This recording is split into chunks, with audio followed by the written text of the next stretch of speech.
بيت الخلافة قام يا خلاني، صرح مهيب ثابت الأركان، حصن حصين لا يضام نزيله، فاسعوا بعزم صادق الوجدان. بسم الله الرحمن الرحيم. أعزائي المشاهدين، السلام عليكم ورحمة الله وبركاته.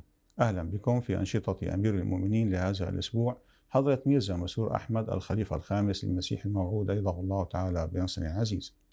ويشرفنا أن نقدم لكم مقتطفات من لقاءين عقدهما حضرته نصره الله مع وفدين من خدام الأحمدية، كل من ألمانيا والنرويج. كما تفضل حضرة أمير المؤمنين أيده الله تعالى بنصر عزيز باستقبال السيدة ستيفن جونسون عمدة مدينة هايدلبورغ. ونبدأ بلقاء حضرته نصره الله مع طلاب من مجلس خدام الأحمدية من ألمانيا. في 18 من أبريل نيسان تشرف طلاب من ألمانيا بلقاء حضرة الخليفة، وكانوا قد سافروا خصيصا لحضور هذا اللقاء الذي عقد في قاعة مسرور في إسلام آباد. وخلال اللقاء أتيحت لهم الفرصة لطرح أسئلة حول مجموعة من القضايا التي تؤثر على الشباب والمتعلقة بدينهم والتحديات المعاصرة. اگر حکومت کی طرف سے مردوں کو ایک لحاظ سے مجبور کیا جائے کہ جنگ کی حالت میں ملک کا دفاع کریں، مگر وہ جنگیں ملک یا حکومت کی ماضی کی غلطیوں کا نتیجہ ہوں، تو ہم خدام کو کیا کرنا چاہیے؟ جب تک اس ملک میں رہ رہے ہیں تو اس ملک کے قانون اور اس سے وفا اور اس سے تعلق کا تقاضا ہے کہ اس میں شامل ہوں، اگر لازمی سروس ہے تو، نہیں تو ملک چھوڑ کے چلے جائیں۔ دو ہی حال ہیں۔ جنگیں دنیا میں جو ہو رہی ہیں وہ کون سی کسی مقصد کے لیے ہو رہی ہیں؟ صرف لالچ اور دوسرے کے وسائل اور ریسورسز پہ قبضہ کرنا اور اس کو نیچے رکھنا ہے۔ یہی امریکہ کی پالیسی ہے، یہی اسرائیل کی پالیسی ہے۔ وہ چاہتے ہیں اپنا ایریا بڑھائیں اسرائیل والے، انہوں نے لبنان کے ایک وسیع علاقے پہ قبضہ کر لیا، اب کہتے ہیں سیز فائر ہوگی تو چھوڑیں گے تو نہیں۔ اسی طرح اور بعض ملک ہیں، گولان ہائٹ وغیرہ بعض جگہ ہیں جو انہوں نے قبضے کر لیے ہیں، سیریا کے کچھ علاقے ہیں، جارڈن کے کچھ علاقے ہیں۔ تو یہ لالچ ہے جس کی وجہ سے ساری جنگیں ہو رہی ہیں۔ اور ٹرمپ صاحب جو ہیں امریکہ کے، وہ ایران کے وسائل پہ قبضہ کرنا چاہتے ہیں۔ یورینیم ہے، تیل ہے، وہ کہتے ہیں ہمیں مل جائے بس ٹھیک ہے، پھر جو مرضی کرو۔ دوسرے اسلامی ملکوں میں، سوڈان میں، صومالیہ میں، یہ دوسری جگہوں پہ جو جنگیں ہو رہی ہیں، کانگو میں یا روانڈا میں، یہ ساری کیا جنگیں ہیں؟ یہ ساری ویسٹرن انٹرسٹ ہیں، ان کے لیے ہے نا، کوئی مقصد تو ہے نہیں ان کا، یا دوسرے کے وسائل پہ قبضہ کرنا۔ اس لیے قرآن شریف اللہ تعالیٰ نے فرمایا کہ دوسروں کے وسائل کو نہ دیکھو لالچ کی نظر سے، اپنے اندر نظر رکھو۔ ان ملکوں میں اگر رہ رہے ہو تو یہی ہے، یا یہاں سے چھوڑ کے چلے جاؤ، یا اگر لازمی سروس ہوتی ہے تو کرو، لیکن کوشش یہ کرو کہ ان کو سمجھاؤ کہ یہ جنگیں جو ہیں یہ فائدہ کوئی نہیں، یہ دنیا کو تباہی کی طرف لے جا رہی ہیں۔ پہلی جنگ عظیم میں بھی یہی ہوا تھا، دوسری میں بھی یہی ہوا تھا، انصاف تو ہے نہیں۔ حضرت مسلم موعود رضی اللہ تعالیٰ عنہ نے نظام نو کے بارے میں جو وصیت اور طریق جدید کا ذکر کیا ہے، کیا اس کا آغاز اس جنگ کے بعد ہوگا، اس جنگ کے پیک کے بعد جو آپ نے فرمایا تھا؟ سوال یہ ہے کہ نظام نو جو ہے دنیا کا ایک اقتصادی معاشی نظام ہے، اس میں آپ نے ذکر کیا ہوا ہے کیپٹلزم کا بھی، سوشلزم کا بھی، دوسرے وسائل کا بھی، ٹھیک ہے۔ اور تحریک جدید کے بارے میں کہا کہ یہ وسیعت کے نظام کی ارہاس ہے، اس سے پہلے آنے والا نظام ہے، تاکہ قربانیوں کی عادت پڑ جائے۔ مالی قربانیوں کی عادت پڑے گی تو لوگوں کو پھر وسیعت کی طرف بھی رجحان پیدا ہوگا۔ تحریک جدید میں تو تھوڑی مالی قربانی ہے نا، وصیت میں آپ 1/10، 1/7، 1/8، 1/3 تک جا سکتے ہیں۔ تو یہ چھوٹی قربانیاں دینے کے بعد پھر انسان کو شوق پیدا ہوتا ہے کہ بڑی قربانی بھی دوں، ٹھیک ہے۔ تو اس لیے تحریک جدید سے ایک قربانی کی عادت پڑے گی، اس لیے نظام نو میں شامل ہو۔ اور وصیت کا نظام جو ہے وہ بیواؤں کا، یتیموں کا خیال رکھنے والا ہے، اسلام کی اشاعت کرنے والا نظام ہے، تو بڑا وسیع اور بڑا مضبوط نظام ہے۔ اب یہ کہنا کہ جی جنگ کے بعد شروع ہوگا یا جنگ کے پہلے شروع ہوگا، میں تو پچھلے 20 سال سے کہہ رہا ہوں کرو وصیتیں. کوئی جنگوں کا امکان تو نہیں تھا آپ کو اس وقت. وہ میں کہا کرتا تھا کہ جنگیں ہو جانی ہیں, تو اس کا اس سے کوئی تعلق نہیں ہے. یہ تو آپ کے ایمان پہ منحصر ہے کہ کتنا ایمان ہے ایک احمدی کا. اگر اس نے حضرت مسیح علیہ السلام کو مانا ہے اس لیے کہ آپ کے مشن کو پورا کرے, تو آپ کا مشن کیا تھا؟ آپ نے یہ فرمایا کہ 2 باتیں ہیں, ایک بندے کو خدا تعالیٰ کے قریب لانا, ایک بندوں کے حقوق ادا کرنا. اور نظام وصیت جو ہے وہ دونوں کام کر رہا ہوتا ہے. مالی نظام سے آپ تبلیغ کے نظام کو بہتر کر سکتے ہیں, لٹریچر کے نظام کو بہتر کر سکتے ہیں, مبلغین بھیج سکتے ہیں, اور بندوں کے حقوق ادا کرنے کے لیے اسکول کھول سکتے ہیں, ہسپتال کھول سکتے ہیں, دوسرے ایسے جماعتی پروجیکٹ شروع کر سکتے ہیں جس سے خدمت انسانیت ہو. تو یہ وصیت کا نظام تو بڑا وسیع نظام ہے. اس کا نہ جنگ سے پہلے کا تعلق ہے نہ بعد کا تعلق ہے. اس کا آپ کے ایمان سے تعلق ہے کہ کتنا آپ کا ایمان بڑھا ہے. جتنا ایمان بڑھے گا اتنا وہ جلدی رائج ہو جائے گا. ہاں, جنگ کے بعد جو دنیا ٹوٹ پھوٹ جائے گی اس وقت اگر یہ نظام قائم ہوگا اور جو لوگ بچیں گے اور ان کے وسائل بھی ہوں گے وہ پھر اس نظام کے تحت آ کے دنیا کو ریکنسٹرکٹ کریں گے. میرا سوال یہ ہے, اسلامی نقطۂ نظر سے کسی نسلی, مذہبی یا نظریاتی گروہ کے لیے کسی موجودہ ریاست سے علیحدگی اختیار کرنا کب جائز ہوتا ہے؟ اسلامی نقطۂ نظر میں مثال ہماری تو حضرت صلی اللہ علیہ وسلم کی ہے. ٹھیک ہے, آپ مکے میں رہے, 13 سال رہے, سختیاں برداشت کرتے رہے. وہاں جو کفار مکہ تھے وہ مذہبی طور پہ بھی نقصان پہنچاتے رہے, اور نسلی لحاظ سے بھی ان کا جو معیار تھا وہ بہت گرا ہوا تھا. غلام بناتے تھے, لوگوں کو پکڑ کے لاتے تھے, غلاموں کی خرید و فروخت ہوتی تھی. نظریاتی طور پہ بھی عقائد کے لحاظ سے اسلام کا اور ان کے عقائد کا فرق تھا. جو 360 بتوں کی پوجا کرنے والے تھے, آپ خدائے واحد کو ماننے والے تھے. تو وہ ساری مثالیں ہونے کے باوجود آپ نے ان کے خلاف وہاں جہاد نہیں کیا. اور جب اللہ تعالیٰ نے کہا کہ ہجرت کر جاؤ تو تب آپ نے ہجرت کی. اس سے پہلے آپ نے اپنے لوگوں کو حبشہ بھیجا اور ہجرت کرنے کے لیے کہا. اس کے بعد خود نہیں کی, کہا مجھے حکم نہیں اللہ تعالیٰ کا. پھر جب وقت آیا تو خود بھی ہجرت کر لی, اللہ تعالیٰ نے جو فرما دیا.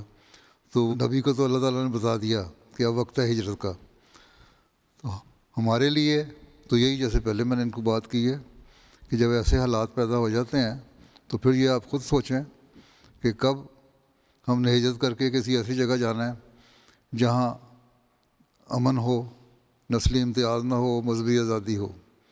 پاکستان سے اب ہجرت کر کے آئے, آپ لوگوں کے سامنے مثال ہے, کس لیے آئے؟ گو یہاں آ کے بھول گئے کہ ہم کس لیے آئے تھے. آئے تو اس لیے تھے کہ مذہبی آزادی نہیں تھی, اذان نہیں دے سکتے تھے, اسلام نہیں کہہ سکتے تھے, کلمہ نہیں پڑھ سکتے تھے, لا الہ الا اللہ محمد رسول اللہ نہیں کہہ سکتے تھے, نمازیں نہیں پڑھ سکتے تھے. اس لیے آپ نے کہا کہ مذہبی آزادی کے لیے ہم ہجرت کر جائیں.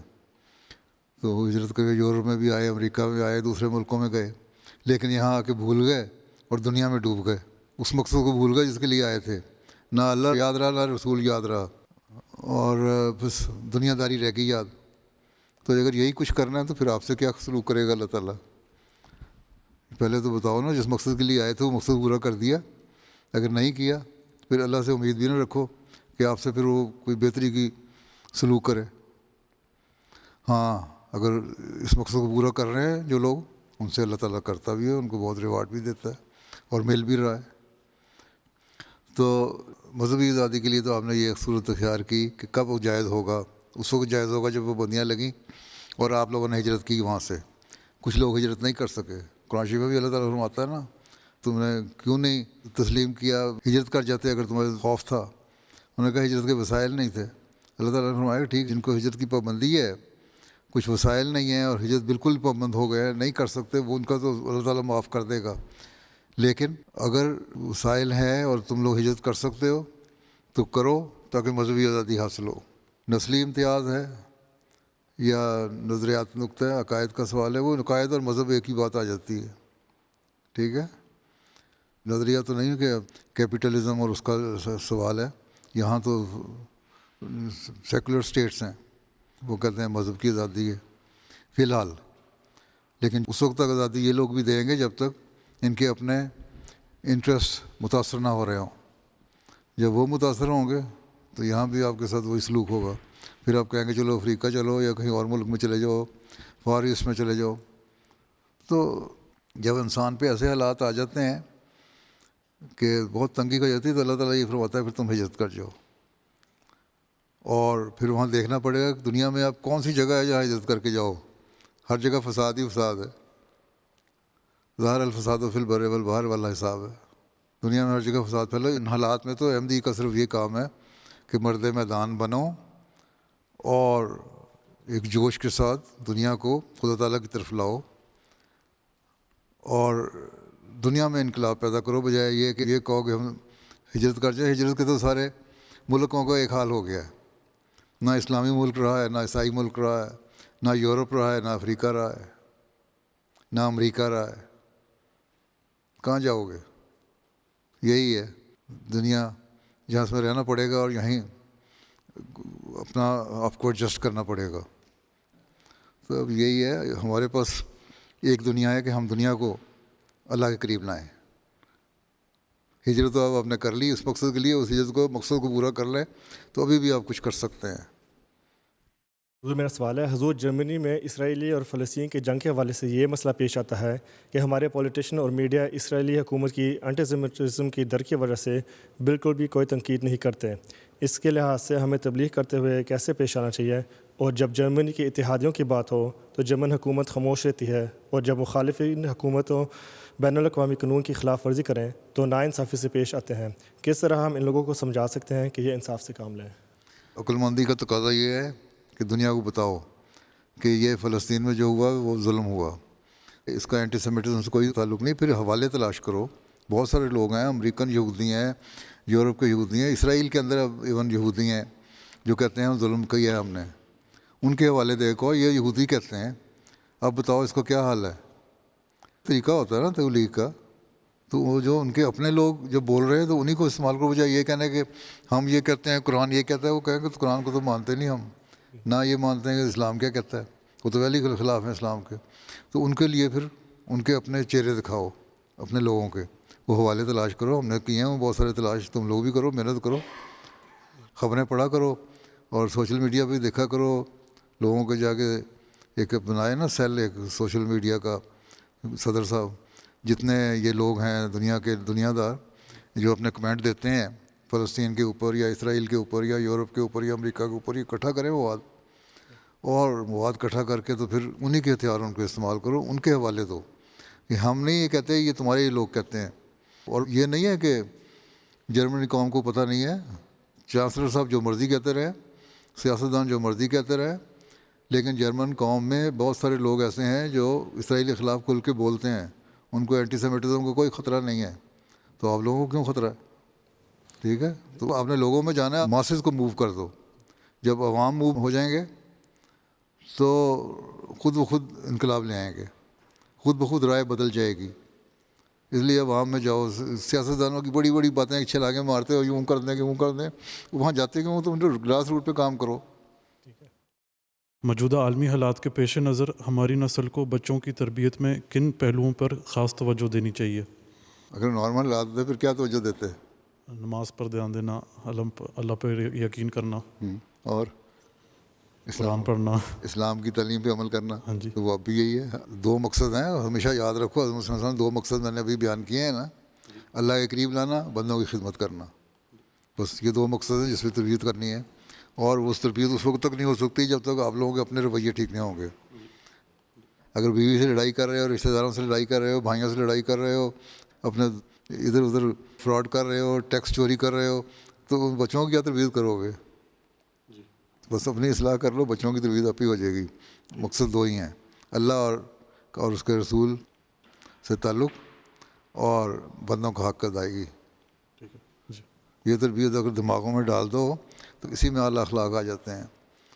خلیفہ رابع نے خطبہ دیا تھا نا کہ 5 بنیادی اخلاق, وہ 5 بنیادی اخلاق اسی میں آ جاتے ہیں اگر انسان سوچے تو, جو مسلم نے بیان کر دیے.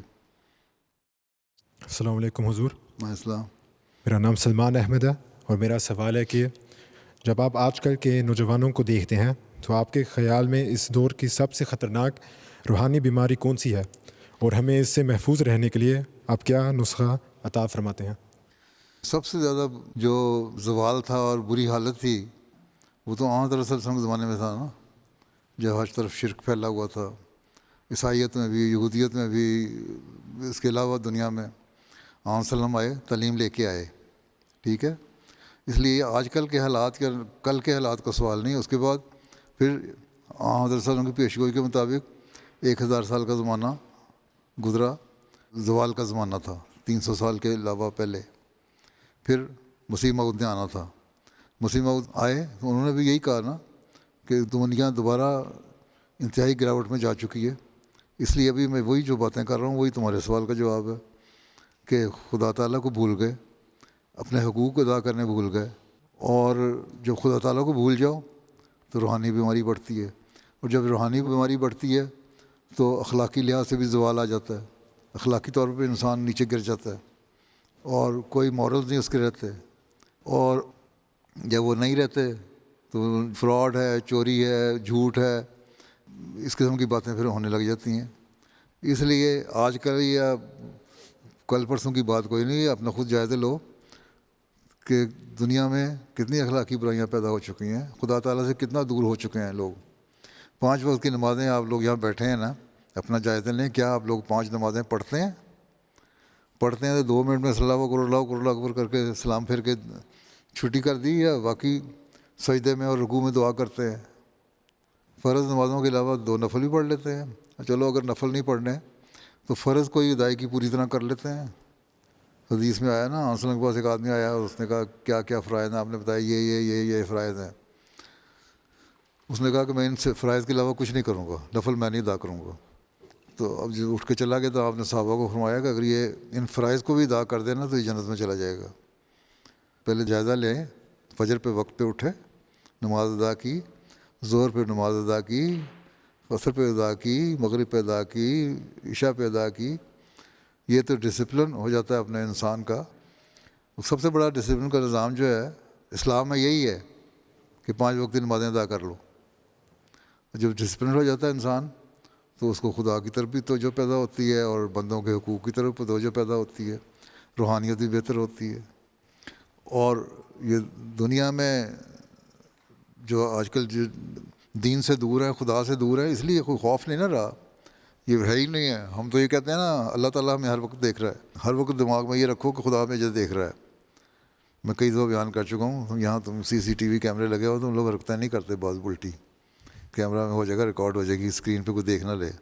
تو اللہ تعالیٰ جو اوپر سے لے کر نیچے تک ہر وقت اس کا نگرانی ہے اور دیکھ رہا ہے. اس کو تو کسی ایک اینگل پہ CCTV کی ضرورت نہیں، اس کو ہر اینگل پہ لگا ہوا ہے CCTV جو اللہ کو خبریں پہنچا رہا ہے. تو اگر یہ دماغ میں سوچ لو تو روحانی بیماریاں آتی نہیں. اور دنیا نے یہی پیدا کی ہوئی روحانی بیماریاں. شراب ہے، زنا ہے، غلط دوستیاں ہیں، لڑکیوں کے ساتھ دوستیاں ہیں، یا اور لڑکوں کے ساتھ غلط کام ہے، یا دوسرے برائیاں ہیں، چوری ہے، چکاری ہے، اور بہت ساری چیزیں ہیں. تو اخلاقی برائیاں ہیں. ساری برائیاں جو ہیں اگر یہ پتہ لگ جائے کہ خدا ہمیں دیکھ رہا ہے تو وہ برائیاں نہ انسان کرے. تو ان برائیوں کے ان ملکوں میں رہ کے، بلکہ اب تو پاکستان میں اور مسلمان ملکوں کا بھی یہی حال ہو گیا کہ اخلاقی برائیاں جو ہیں بے انتہا ہو چکی ہوئی ہیں. تو جب ان اخلاقی برائیوں کو ٹھیک کر لو گے تو روحانی بیماریاں بھی دور ہو جائیں گی. اور وہ اس وقت تک ہو سکتا ہے جب تک اللہ تعالیٰ کی ذات پہ یقین ہو کہ اللہ ہمیں دیکھ رہا ہے. نسخہ یہی ہے. وذكر أحد الخدام أن خليفة المسيح الرابع رحمه الله قد حذر من أن القوى المعادية للإسلام ستحاول احتلال مكة والمدينة، وطلب توجيهات أمير المؤمنين في هذا الصدد. سوال یہ ہے کہ وہ تو ان کی کوشش ہے نا کہ وہ پہنچیں مکہ اور مدینہ میں. تو خلیفہ رابع نے آگے یہ بھی تو جو خطبات کا ایک تسلسل تھا، وہ سیریز تھا خطبوں کا. گلف کرائسس پر خطبے تھے. خلیج کا بحران اس کا اردو نام ہے، اور گلف کرائسس انگلش میں ہے اگر اردو نہیں پڑھنی آتی تو. وہ خطبات ہیں 7-10. اس میں جو عراق کی جنگ ہوئی تھی اس کے اوپر انہوں نے خطبے دیے تھے، اور آخر میں یہ بھی کہا تھا کہ یہ کامیاب نہیں ہوں گے. تو حضرت صلی اللہ علیہ وسلم نے فرمایا کہ یہ لوگ جو ہیں تو پر مسلط نہیں ہوں گے، اس لیے مطلب جو احمدی مخلص احمدی ہیں، جماعت کے ساتھ تعلق ہے، یا حضرت مسیح موعود علیہ السلام کے مشن کو پورا کرنے کے لیے لگے ہوئے ہیں، اسلام کی صحیح تعلیم پہ عمل کر رہے ہیں، ان پہ ان کا اثر نہیں ہوگا، نہ اسلام پہ اس کا اثر ہوگا۔ باقی آن وسلم کی ذات کا جہاں تک تعلق ہے کہ یہ کوئی دینوں کو بگاڑتے ہیں یا آپ کے نعوذ باللہ مزار وغیرہ پہ کچھ کریں، تو میں تو یہ سمجھتا ہوں کہ اللہ تعالیٰ نے جو قرآن شریف فرمایا ہے نا آن وسلم کو، یاسمک من الناس، کہ ہم تو لوگوں سے بچائیں گے، وہ آپ کی وفات کے بعد بھی چل رہا ہے، یہ آپ کے وصال کے بعد بھی ہے۔ اور جو مسلمان ہوں گے صحیح حقیقی طور پہ آن وسلم کی تعلیم پہ عمل کرنے والے، ان کو بچائے گا اللہ تعالیٰ، اور مدینہ اور مکہ کو انشاءاللہ تعالیٰ بچائے گا۔ ہاں گو کوشش ان کی یہی ہوگی، اور جماعت احمدیہ کا بھی یہ کردار ہے کہ اس کوشش کو ناکام بنانے کے لیے ایک تو دعاؤں کے ذریعے سے، قرآن شریف میں جو پیش گوئی ہے نا اسرائیل کے آبادی کے بارے میں، سورہ بنی اسرائیل میں پہلے رکوع میں، یا سورہ انبیاء میں ایک آیت میں، اس کا بھی خلاصہ یہی ہے کہ جب یہ لوگ زیادتی کرتے رہیں گے، ایک دفعہ دو دفعہ نکالے جائیں گے وہاں سے، وہ 2 دفعہ نکالے گئے، تیسری دفعہ زیادتی کریں گے، پھر نکالے جائیں گے، پھر دوبارہ آباد نہیں ہوں گے۔ لیکن نکالے کس طرح جائیں گے؟ وہ جنگوں سے یا ہتھیاروں سے نہیں نکالے جائیں گے، وہ دعاؤں سے نکالے جائیں گے۔ تو احمدیوں کا کردار یہ ہے اس میں کہ دعائیں کریں، اللہ تعالیٰ سے تعلق پیدا کریں، اپنی روحانیت کو بڑھائیں، پہلے بھی میں بیان کر چکا ہوں۔ اور اگر یہ حالت ہوگی تو انشاءاللہ تعالیٰ آپ لوگ وہ کردار ادا کرنے والے ہوں گے کہ آپ کے زمانے میں وہ زمانہ دیکھیں گے کہ جب اسلام کا بول بالا ہوگا۔ تو وہی بات آ کے یہاں تان ٹوٹتی ہے کہ اللہ سے تعلق، ٹھیک ہے، ہمارا سارا جو محور ہے، ایکسس ہے، وہ یہی ہے اللہ، اس کے گرد گھومتے رہو تو سب کچھ مل جائے گا۔ بطور طالب علم اور عام زندگی میں ہم توکل کو عملی طور پر کیسے اپنائیں؟ خاص طور پر مشکل فیصلوں میں ہمیں کیسے پتہ چلے کہ ہم نے صحیح راستہ چنا ہے یا نہیں؟ آپ کو الہام تو ہوتے نہیں، نہ ضروری ہے کہ خواب میں آئیں، ایک فیصلہ کرتے ہیں اس کے لیے استخارہ کریں۔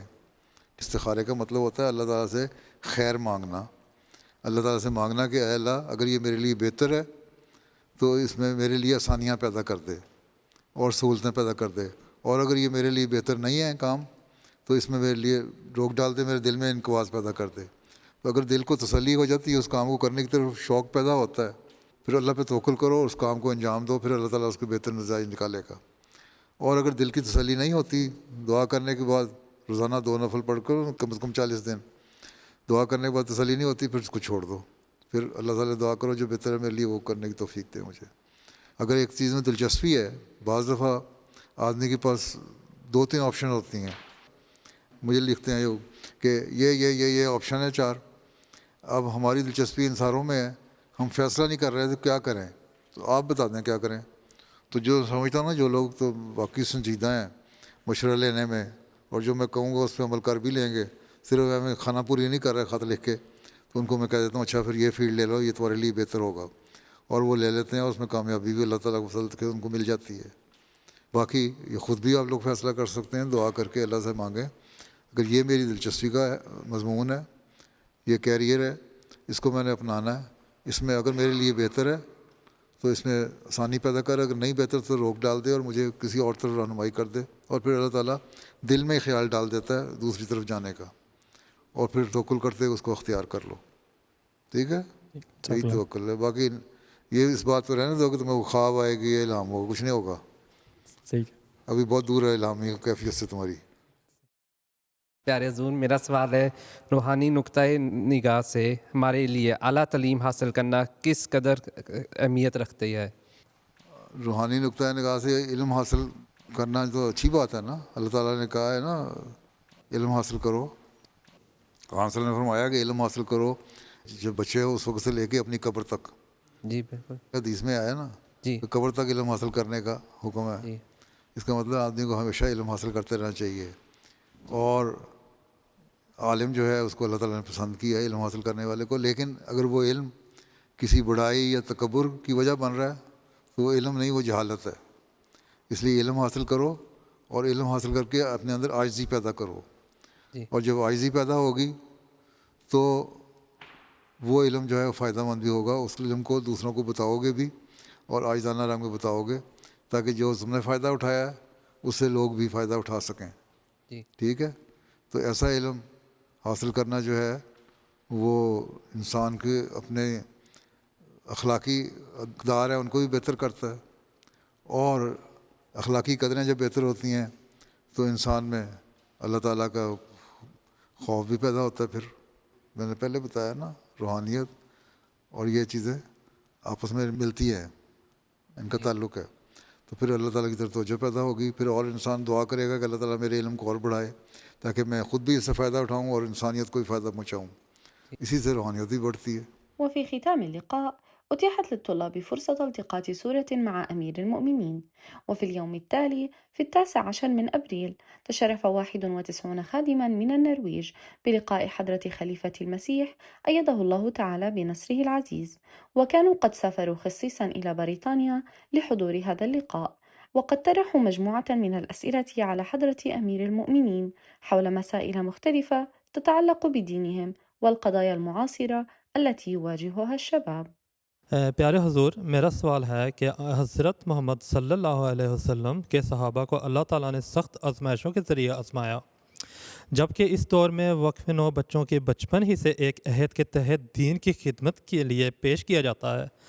پیارے حضور، ایسی صورت میں ہم وقف نو اپنے اندر وہی صبر، اخلاص اور روحانی قوت کیسے پیدا کر سکتے ہیں جبکہ ہمیں ان جیسے سخت آزمائش کا سامنا نہیں کرنا پڑتا؟ تو یہ تو اللہ تعالیٰ کا شکر ادا کرو کہ اللہ تعالیٰ نے تم لوگوں کو اس آزمائش میں نہیں ڈالا.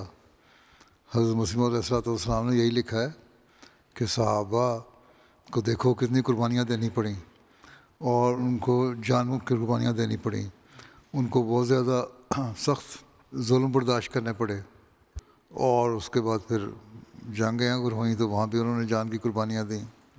اور تم لوگ خوش قسمت ہو کہ اس زمانے میں تمہیں اللہ تعالیٰ نے وہ جان کی قربانی مجموعی طور پر نہیں لی. گو اب بھی بعض لوگ شہید ہوتے ہیں دین کے نام پر، احمدیت کے نام پہ، پاکستان میں ہوتے ہیں، برکینا فاسو میں ہوئے یا اور جگہوں پہ. تو اکا دکا تو جان کی قربانیاں ابھی بھی پیش ہوتی ہیں، لیکن بحیثیت قوم، بحیثیت جماعت، وہ قربانیاں جو پہلے ہم لوگوں نے دیں وہ ہمیں نہیں دینی پڑ رہی. اس لیے اس بات پہ ہمیں اللہ تعالیٰ کا شکر ادا کرنا چاہیے، اور اپنی تمام تر جو صلاحیتیں ہیں، جو پوٹینشیل ہیں، جو کیپیبلٹیز ہیں، جو تعلیم ہے، جو علم ہے، عقل ہے، اس کے ساتھ کوشش کرنی چاہیے کہ ہم دین کی خدمت کریں. اور اس سے اللہ تعالیٰ کہتا ہے تو میں پھر اس کا بھی اجر دوں گا. یہ دیکھو اللہ تعالیٰ کا کتنا احسان ہے تم پر، اس کا بھی شکر ادا کرو نا کہ اللہ تعالیٰ آج فی زمانہ جان کی قربانی نہیں مانگ رہا، اللہ تعالیٰ تمہارے سے وقت کی قربانی مانگ رہا. ہاں تم عہد کرتے ہو کہ جان، مال، وقت اور عزت قربان کرنے کے لیے تیار رہیں گے، لیکن عمومی طور پر تو وقت اور مال ہی قربان ہوتا ہے زیادہ تر اس زمانے میں. ہاں اگر جان کی ضرورت پیش آئے تو اس کے لیے بھی تیار رہنا چاہیے. اس لیے پہلی بات تو یہ ہے کہ علم حاصل کرو دین کا. قرآن کریم اللہ تعالیٰ نے نازل فرمایا، اس کو پڑھو، اس سے علم حاصل کرو. وقف نو کا یہ کام ہے کہ قرآن کریم کو پڑھیں، اس کو ترجمہ سیکھیں، اس کی تفسیر پڑھیں، اس کے مطلب پڑھیں، اس میں دیکھیں کون سی باتیں اللہ تعالیٰ نے کرنے کے لیے کہا ہے، کون سی باتوں سے اللہ تعالیٰ نے روکا ہے، ان کو ہم نے کرنا ہے، ان سے ہم نے رکنا ہے. پھر اللہ تعالیٰ کی عبادت سب سے بڑی بات ہے. عبادت کریں، 5 وقت نمازیں پڑھنے کی عادت ڈالیں. یہ نہیں کہ وقف نہ ہو تو فجر کی نماز پڑھ لی، یا کبھی نہ کھلی تو نہ پڑھی، 3 نمازیں پڑھ لیں، 4 پڑھ لیں. یہ نہیں، 5 نمازیں پڑھنی ہیں. 5 نمازوں کی عادت ڈالو اور قرآن کریم کے حکموں پر عمل کرنے کی عادت ڈالو. یہی اس زمانے کا جہاد ہے. اور پھر زمانے کا جہاد قلم کا جہاد ہے. اللہ تعالیٰ نے جو علم دیا ہے تمہیں حضرت مسیح علیہ السلام کے ذریعے سے، قرآن کے ذریعے سے، حدیث کے ذریعے سے، اس کو پھیلاؤ. حضرت نے یہی لکھا ہے نا کہ اس زمانے میں قلم کا جہاد ہے، تلوار کا جہاد نہیں ہے. اور حضرت صلی اللہ علیہ وسلم بھی ایک زمانے میں جنگ سے واپسی پہ آتے ہوئے فرمایا تھا کہ ہم چھوٹے جہاد سے بڑے جہاد کی طرف جا رہے ہیں، اور بڑا جہاد تھا قرآن کریم کے ذریعے تبلیغ کا. تو آپ لوگوں کا کام ہے وہاں اپنے عملی نمونے دکھائیں اور ایک صحیح احمدی مسلمان بن کے دکھائیں، اور پھر تبلیغ کریں، اپنے اخلاق سے تبلیغ کریں. پچھلے جب میں بتایا تھا نا، حضرت صلی اللہ علیہ وسلم کے جو اخلاق تھے، اعلیٰ اخلاق اور سچائی تھی، اس کو دیکھ کے لوگ متاثر ہوئے تھے پہلے. اسی طرح آپ لوگ اپنے اخلاق اچھے کریں، اور جو تعلیم اسلام کی حقیقی ہے اس کو پھر جب آپ کے اخلاق اچھے ہوں گے لوگ آپ کی طرف توجہ کریں گے. جب توجہ کریں گے تو اس کے ذریعے سے آپ جہاد کریں. اخباروں میں آرٹیکل لکھیں. آج کل ویسٹ میں بہت کچھ اسلام کے خلاف لکھا جاتا ہے, تو آپ لوگ اخباروں میں لکھیں آرٹیکل کہ اسلام کی اصل تعلیم کیا ہے, کیا خوبصورت تعلیم ہے, کیا امن کی تعلیم دیتا ہے. تم لوگ جو آج کل دنیا میں فساد پیدا کر رہے ہیں, اسلام تو اس کے خلاف ہے. تو اس طرح یہ بھی ایک جہاد ہے جو آپ کریں گے. تو یہی اس زمانے کا جہاد ہے, اور اس سے آپ گزر رہے ہیں. اس میں بعض دفعہ ہو سکتا ہے مخالفتوں کا سامنا بھی کرنا پڑے, تو برداشت کرو. In today's time, there are many discussions among Muslims about the coming of Dajjal and even a false Messiah. As Ahmadis, we understand from the promised Messiah al-Islam that Dajjal represents a system and that we are already living in his time. Hazur, in this context, how should we understand the concept of a false Messiah today? قرآن کریم میں تو دجال کا ذکر نہیں, یاجوج ماجوج کا ذکر ہے, جنہوں نے ہر راستے سے حملہ کرنا تھا اور دین کو بگاڑنا تھا, اور دنیا کے امن کو تباہ کرنا, تباہی لانا, یہ یاجوج ماجوج کا کام تھا, اور دین کو بگاڑنا دجال کا کام تھا. دجل سے مختلف تعلیمیں دینا آج کل کی بات نہیں. وہ زمانہ تو آج سے 100 سال پہلے آ گیا تھا, جب اسلام کے خلاف باقاعدہ حملہ ہو رہا تھا اور کئی لاکھ مسلمانوں کو عیسائی بنا لیا تھا, یا دجل سے ان کو دین سے ہٹا دیا تھا. اس وقت حضرت صلی اللہ علیہ وسلم کی پیش گوئی کے مطابق مسیح موعود نے آنا تھا, اور وہ آیا. ہم نے اس کو مان لیا, اور آپ نے اس کے بارے میں بہت ساری تفصیل سے باتیں بیان کی. زمانہ تو تھا آج سے 100 سال پہلے کا, جب دین خراب تھا. اب دوبارہ وہی زمانہ آ رہا ہے, تو وہی تعلیم جو مسیح موعود لائے تھے اسی کو ہم نے پھیلانا ہے. اب یہی دجل کر رہا ہے نا, دھوکہ دے رہا ہے نا لوگوں کو. مختلف شکلوں میں دجالی چالیں, کوئی دنیا داری کی صورت میں آ رہی ہے, کوئی مذہب کی صورت میں آ رہی ہے, کوئی کسی مذہب کی صورت میں آ رہی ہے. تو اس کا مقابلہ آپ لوگوں نے کرنا ہے. آج کل جو لوگ کہتے ہیں جی یہ ہے وہ ہے, یہ تو صرف باتیں ہیں. ہم تو اس لیے سمجھتے ہیں کہ آج سے 100 سال پہلے دجال نے اپنی کارروائیاں شروع کر دی تھیں. باقی اس کے بارے میں ایک لمبا مضمون تفصیلی زبان میں نے ایک لکھ کے بھیجا ہوا ہے, وہ الحق میں یا الفضل میں شائع ہو جائے گا, تو پڑھ لینا. یہ تمہارے ناروے میں آج کل لگتا ہے دجال کی باتیں بڑی ہو رہی ہیں. لجنا کو بھی یہی سوال سمجھ رہا ہے نا. تو ناروے والا جو حکومت سارے عیسائیوں سے تو ہٹ چکے ہوئے ہیں. ان کو دین تم نے چھوڑ دیا, یہ دجالی باتیں تم لوگ کر رہے ہو دین کو بگاڑنے کے لیے.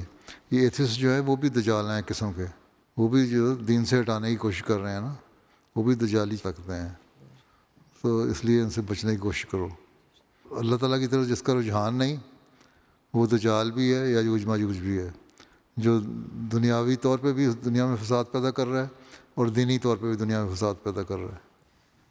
میرا سوال ہے کہ ہم سے جو پہلے تہذیبیں تھیں وہ اپنی عروج پر پہنچ کر ختم ہو گئی. آپ ہماری تہذیب کا کیا مستقل دیکھتے ہیں, اور جماعت کا اس میں کیا کردار ہوگا؟ دنیا کی جو زندگی ہے, حضرت مسلم صاحب نے لکھا ہے نا, 6000 سال کی زندگی ہوتی ہے.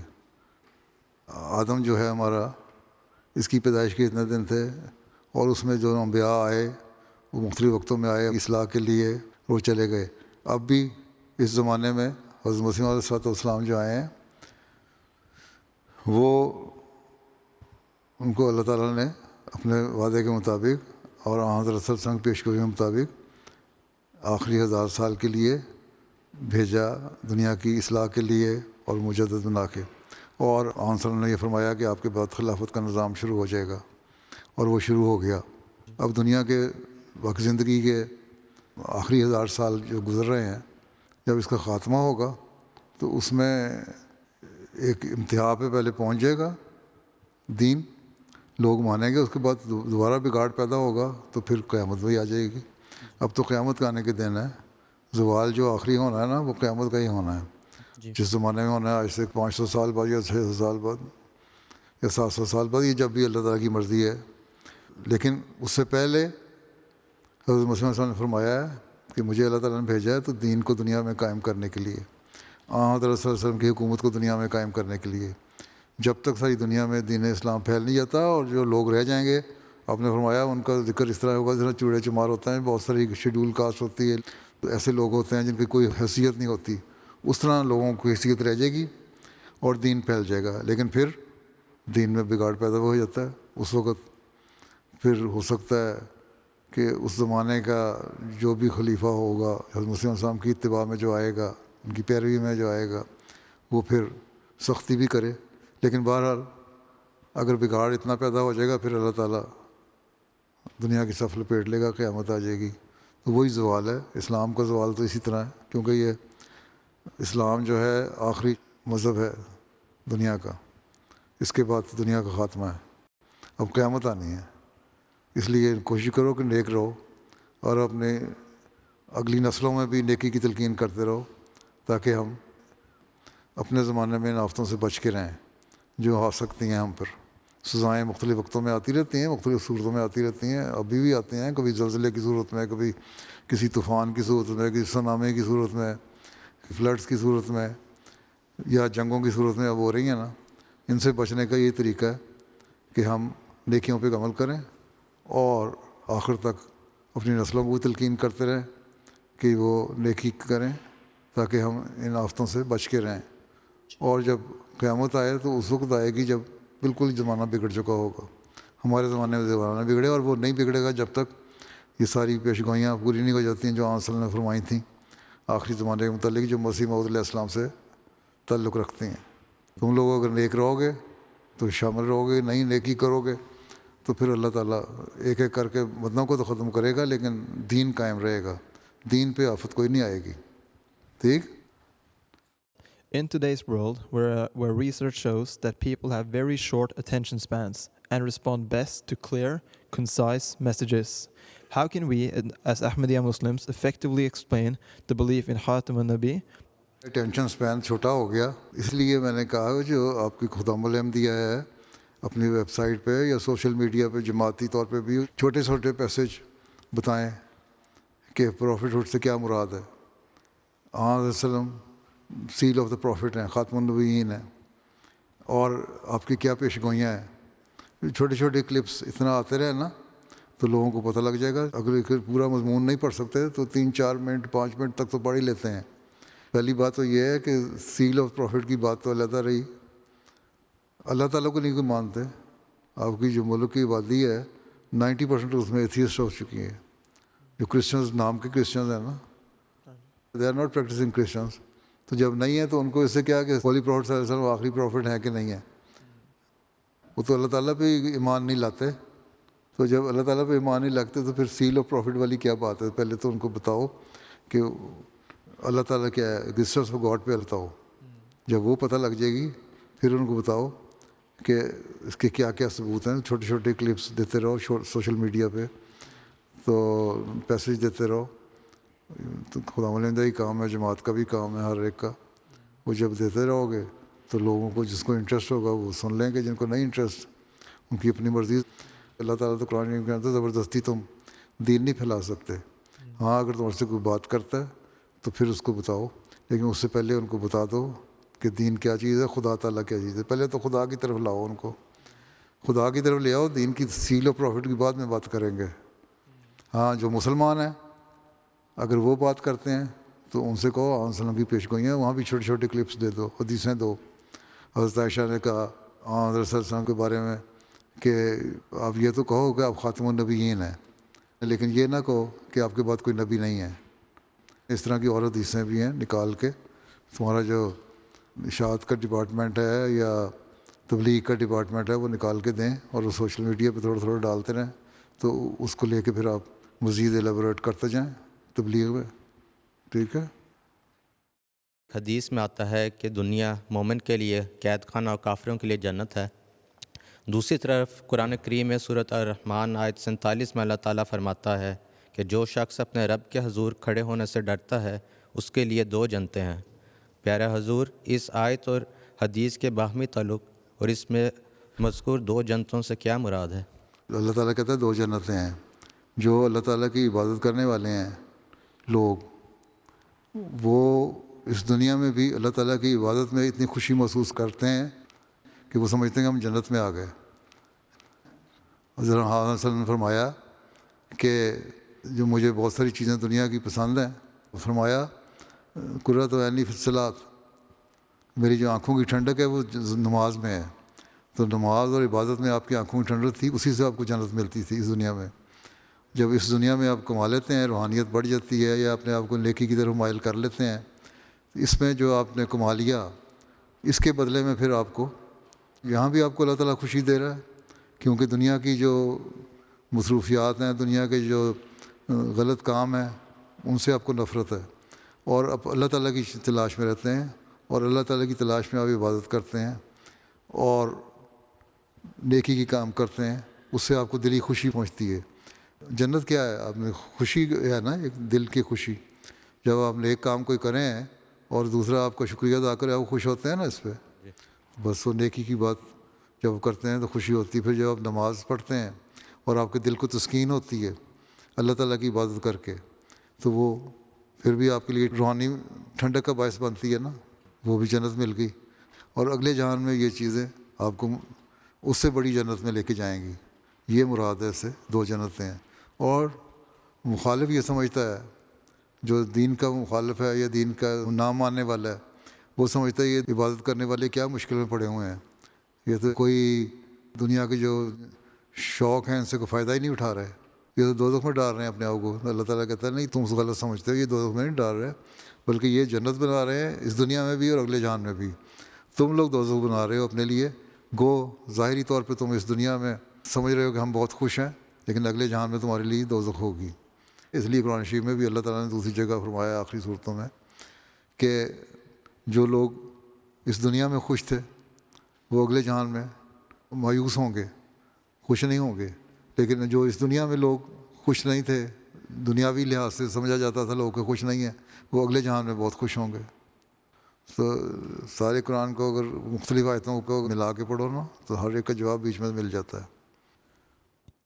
میرا سوال ہے کہ آج کل بچوں کو اسکولوں اور نرسریوں میں بعض ایسے خیالات سکھائے جاتے ہیں جو بعض اوقات اسلامی تعلیمات کے خلاف ہوتے ہیں.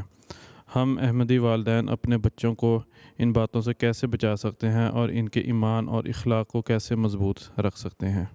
اب تو ویسے انہوں نے بعض ملکوں میں قانون پاس کر دیا کہ نرسریوں میں نہیں سکھانا، کلاس 6 کے بعد یا کلاس 7 کے بعد بعض باتیں بتانی ہیں. یہ جینڈر وغیرہ کی باتیں بھی تھیں. پہلے یہ تھا کہ جو بچہ کہتا ہے وہ مان لو.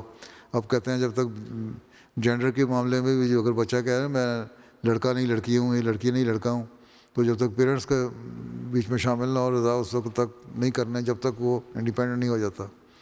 تو بہرحال یہ خیالات تو ان ملکوں میں ہیں، اور یہی دجالی طاقتیں ہیں. جو دجال کا سوال کر رہے تھے نا، یہ بھی دجال کا ایک حملہ ہے کہ دین سے اور خدا سے دور لے جاؤ لوگوں کو اور غلط کاموں میں ڈال دو، دنیا داری میں ملوث کر دو، تو اور ان کا دین رہے ہی نہ بالکل، پھر خدا تعالیٰ سے بھی دور کر دو. تو اس حالت میں ماں باپ کو میں کئی دفعہ کہہ چکا ہوں، خطبوں میں بھی کہہ چکا ہوں، تقریروں میں کہہ چکا ہوں کہ ماں باپ کو چاہیے کہ پھر محنت کریں، بچوں کے ساتھ وقت لگایا کریں. جب بچے اسکول سے گھر آتے ہیں تو بیٹھیں ان کے ساتھ سٹنگ کریں، پوچھیں ان سے اسکول میں تم نے کیا سیکھا. اگر وہ ایسی باتیں بتاتے ہیں جو غلط قسم کی باتیں اگر کوئی سیکھ کے آئے ہیں، ہفتے میں 1 یا 2 کلاسیں ہوتی ہیں ایسی، تو ان کو بتاؤ کہ نہیں، اسلام کی تعلیم یہ کہتی ہے.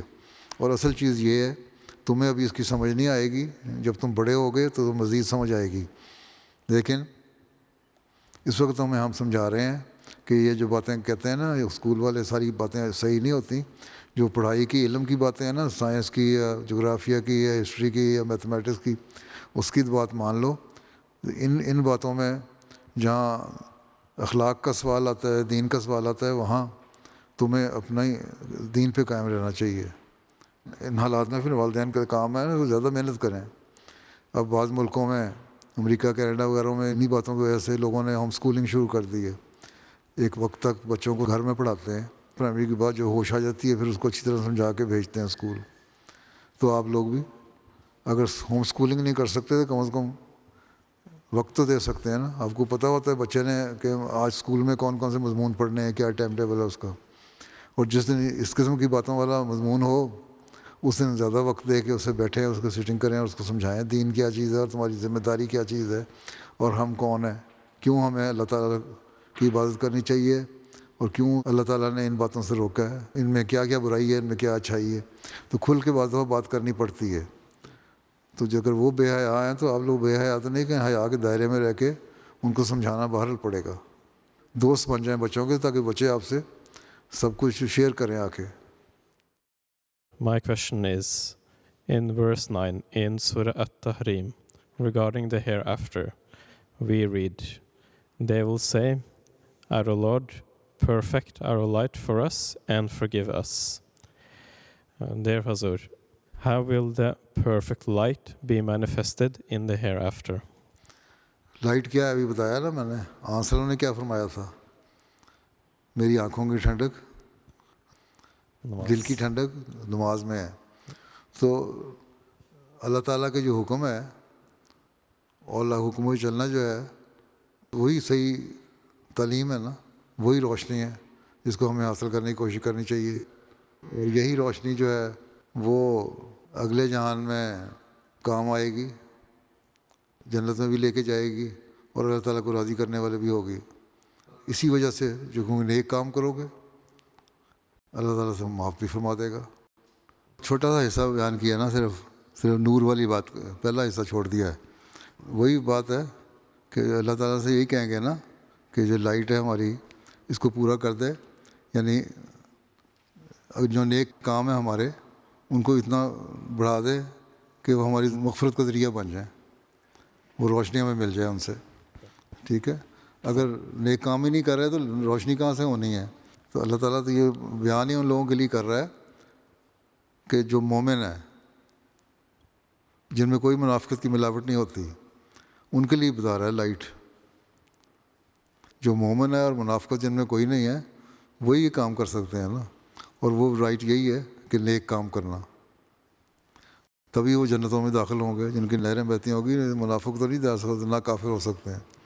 ٹھیک ہے، روشنی وہ نیکیاں ہیں جو اس زمانے کے عمل جو ہیں وہی اگلے جہان میں نہروں کی صورت میں اور انعامات کی صورت میں تمہیں ملیں گے. اور وہی روشنی ہے جو تمہیں تمہاری مغفرت کا، بخشش کا ذریعہ بن جائے گا. اللہ کا بتایا کہ اگر کوئی کمیاں رہ بھی گئی ہیں نا تو وہ بھی دور ہو جائیں اور ان کو بڑھا چڑھا دے اس ہماری نیکیوں کو، تاکہ ہماری مکمل مغفرت کا ذریعہ بن جائے. ایک قائد ان خدام کو جو جماعت سے تعلق نہیں رکھتے اور رابطہ کرنے پر جواب بھی نہیں دیتے کیسے ایکٹیویٹ کر سکتا ہے؟ اس کو ویسے ملتے رہا کرو. یہ نہ کہا کرو کہ اچھا چندہ دو اس لیے ہم چندہ لینے آ رہے ہیں، یہ نہ کہو اجلاس پہ آؤ، اس کے لیے نہیں. ویسے تعلق پہلے تو بڑھانے پڑیں گے. پھر ایسے جو اچھے مضبوط قسم کے خدام ہیں جن کے اپنے ایمان مضبوط ہیں اور وہ ایکٹیو بھی ہیں مجلس میں، پڑھے لکھے بھی ہیں یا اس قابل ہیں کہ اس آدمی سے دوستی کر سکیں جو نہیں آتا، تو ان سے تعلق پیدا کریں، دوستی پیدا کریں. قائد صاحب خود اور عاملہ کے ممبر خود دوستی پیدا کریں. تو پہلے ان کو قریب لائیں اپنے، ویسے ہی بغیر یہ کہے کہ ہم چندہ لینے آئے ہیں یا تم اجلاس کے لیے اطلاع دینے آئے ہیں یا اجتماع پہ کیوں نہیں آتے، نمازوں پہ کیوں نہیں آتے. پہلے ان کو قریب تو لاؤ نا. جب وہ قریب آ جائیں گے پھر بتاؤ کہ ہمارا مقصد کیا ہے. یہی ایک طریقہ ہے تربیت کا. How can we as a Jamaat move past all grievances and become more unified as Khudam? سوال یہ ہے کہ چھوٹی چھوٹی باتوں میں کیوں لڑتے ہو، کیوں گریوینسز پیدا ہوتی ہیں؟ ہم سمجھیں مومن ہے، مومن کو تو لڑنا نہیں چاہیے. حدیث میں تو آیا نا، ایک بھائی دوسرے بھائی سے 3 دن سے زیادہ ناراض نہ ہو. تم لوگ تو مہینوں مہینوں لڑائی رہتی ہے تمہاری. اس نے مجھے یوں کہہ دیا، میرے بھائی کو یہ کہہ دیا، میرے باپ کو فلاں کے باپ نے یوں کہہ دیا. تو خاندانوں کی لڑائیاں شروع ہو جاتی ہیں. وہ ماں کو فلاں نے کہہ دیا اس طرح، میری بہن کو، لڑکے کی بہن نے یہ کہہ دیا. تو وہ رشتوں سے رشتے بناتے چلے جاتے ہو اور لڑائیاں کرتے رہتے ہو. تو لڑائیوں کو اوائڈ کرنا چاہیے. آپ نے فرمایا مومن بھائی بھائی ہیں اور ایک دوسرے کو عزت کا خیال رکھیں. تو پہلی چیز تو یہ اچھے اخلاق ہوں اور اللہ کی خاطر ایک دوسرے سے محبت کا سلوک کرو، بھائی بھائی بن کے رہو. اللہ تعالیٰ نے قرآن شریف میں فرمایا کہ تم لوگ آپس میں مومن بھائی بھائی ہوتے ہیں، آپس میں بھائی بھائی بن کے رہو گے تو ٹھیک ہے، نہیں تو تم لوگوں کا جو زور ہے وہ طاقت ختم ہو جائے گی. کوئی نہیں پوچھے گا تمہیں، کل عیسائی تمہارے پہ قبضہ کر لیں گے پھر. تو اس لیے بھائی بھائی بن کے رہو. تو رحماؤ بینہم، آپس میں رحم کا اور محبت کا اور پیار کا سلوک ہوتا ہے بھائیوں کا. تو اگر یہ خیال پیدا ہو جائے، یہ سوچ پیدا ہو جائے تو ٹھیک ہے. سوچ کی بات ہی ہے نا.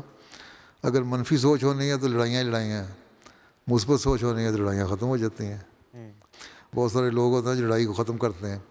بہت سارے سوچ ہوتے ہیں جو بہانہ بناتے ہیں کس طرح ہم لڑیں. بس وہ بہانے بنانے والے چھوڑ دیں. جو عقل مند ہیں ان بہانے بنانے والوں کو کہیں کہ تم یہ نہ کرو, عقل کی باتیں کیا کرو. عقل کی باتیں دونوں طرف سے ہونے لگ جائیں تو بس ٹھیک ہو جاتا ہے معاملہ. میرا سوال ہے, جب زندگی بے معنی لگے تو کیا کرنا چاہیے؟ کیوں بے معنی؟ اس لیے کہ دنیا داری زیادہ آ گئی ہے نا. بے معنی کس طرح لگ سکتی ہے جب یہ یقین ہو کہ ایک اللہ ہے, جب یہ یقین ہو کہ اللہ تعالیٰ دعاؤں کو سننے والا ہے, جب یہ یقین ہو کہ اللہ تعالیٰ مشکلات کو دور کرنے والا ہے, تو پھر زندگی کی بے معنی والی بات ہی کوئی نہیں. پھر تو اللہ سے مانگو کہ اللہ تعالیٰ میں تجھے چاہتا ہوں. ہاں, میری زندگی بے معنی اس وقت ہوگی جب مجھے اللہ تعالیٰ کا خیال نہ رہے.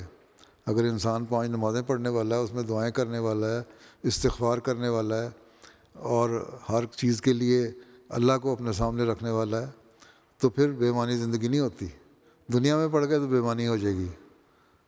بے معنی بنانے کے لیے ضروری ہے کہ اللہ کو تلاش کرو, 5 نمازوں کی طرف توجہ کرو اور شوق سے غور سے پڑھو نمازیں, تو پھر ٹھیک ہو جائے گی. بے معنی نہیں رہے گی زندگی. دنیا چھوڑ دو, دنیا کوئی چیز نہیں ہے. یہ دنیا دار جو ہیں وہ تو پھر اسی طرح ہوتا ہے, جب بے معنی ہو جاتی ہے پھر کہتے ہیں خودکشی کر لو, مر جاؤ. وہ نہیں ہونا چاہیے. ٹھیک ہے, ہاں جی. جو اللہ کو جاننے والا ہے وہ خودکشی کی باتیں نہیں کرتا.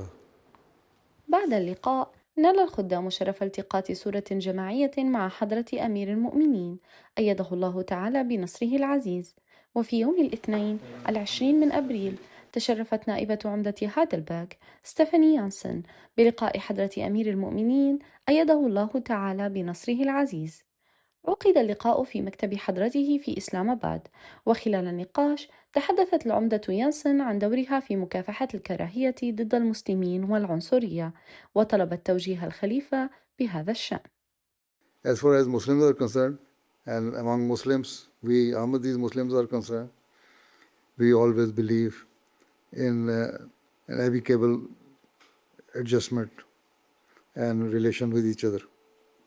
And we believe that being a citizen of the country, we are obliged to serve the country with all our capabilities, with all our potentials. And since we have this concept in mind, we have this ambition in our heart, then we cannot do anything against the country. So there should not be any question of anti-European sentiments from Muslims, those Muslims who are practicing Muslims. This is the message, that instead of just having the concept on baseless background, you should at least interact with the Muslims and make dialogues with the Muslims and hold meetings with the Muslims, and we can offer ourselves so that you can understand properly what our ideology is, what our sentiments about the love of the country are, and how we want to serve the country. And being a German national or the national of any of the European country, we love the country. This is part of our faith, because the Holy Prophet, peace be upon him, said that the love of your country is part of your faith. So since we are living in this country, we love the country and we do our best for the betterment of the country. If this message is conveyed to everybody, then I don't think there should be any doubt about us. أكد أمير المؤمنين أيده الله تعالى بنصره العزيز أيضا على أهمية الوحدة والتعاون بين المجتمعات المختلفة لتعزيز السلام والتفاهم المتبادل. Present circumstances, so you cannot survive without the help of others. This is the fear which your chancellor or other politicians have, that if they do not speak in favor of Israel or America or something, they cannot survive. But now they have started realizing it, that they can live without Trump. They can live without Israel. And this is why there are some recent statements of your chancellor and some other politicians that say that their atrocities should be stopped, either Iran or Palestine or Lebanon or anywhere. So anyway, not only that anti-racism, you have to give awareness to the politicians and the general public as well, that they should work honestly and try to create justice in the society. Without justice, you cannot do anything. And why all these conflicts are going on? Because there is no justice. Every society, every organization, every government have their own vested interests. There's quite a big task to do. وعند اختتام اللقاء أتيحت للعمدة فرصة التقاط صورة مع حضرة الخليفة أيده الله تعالى بنصره العزيز. كان ذلك بعضا من أنشطة أمير المؤمنين أيده الله تعالى بنصر عزيز الأسبوع الماضي. أما الآن فمع مقتطفات لخطبة الجمعة الماضية التي ألقاها حضرته ونصره الله من مسجد مبارك، حيث تحدث عن الاحتراز من آفة الكذب، موضحا معايير الصدق السامية التي أرساها النبي محمد صلى الله عليه وسلم في سيرته. حضرت بیان کرتے ہوئے مسلم نے جو لکھا ہے کہ رسول کریم صلی اللہ علیہ وسلم اپنی بیوی کو اطلاع دیتے ہیں کہ مجھ پر یوں وحی ہوئی ہے، تو بیوی یہ نہیں کہتی کہ یہ کیا پکھانڈ بنانے لگے ہو، بلکہ وہ کہتی ہے کہ آپ گھبرائیں نہیں، آپ نے جو کچھ دیکھا ٹھیک دیکھا، اللہ تعالیٰ آپ کو ضائع نہیں کر سکتا، کیونکہ آپ صلہ رحمی کرتے ہیں، نادار کا بوجھ اٹھاتے ہیں، گمشدہ نیکیوں کو قائم کرتے ہیں، مہمانوں کی مہمان نوازی کرتے ہیں اور حق کی مدد کرتے ہیں، سچائی اور حق کی مدد کرتے ہیں. پھر بیوی آپ کو اپنے بھائی ورقہ بن نوفل کے پاس لے جاتی ہیں جو اسرائیلی علوم کے عالم تھے، تو وہ سنتے ہی فرماتے ہیں کہ یہ ویسی وحی ہے جیسی موسیٰ پر نازل ہوئی تھی، اور ویسے ہی احکام اور فرامین اس وحی میں پائے جاتے ہیں جیسے موسیٰ کی وحی میں پائے جاتے تھے. أعزائي المشاهدين، هكذا نأتي إلى نهاية نشرتنا، كما يمكنكم متابعتنا على العناوين الظاهرة أسفل الشاشة، وإلى أن نلقاكم في أنشطة جديدة. لكم من أطيب الأمنيات، والسلام عليكم ورحمة الله وبركاته. بيت الخلافة قام يا خلاني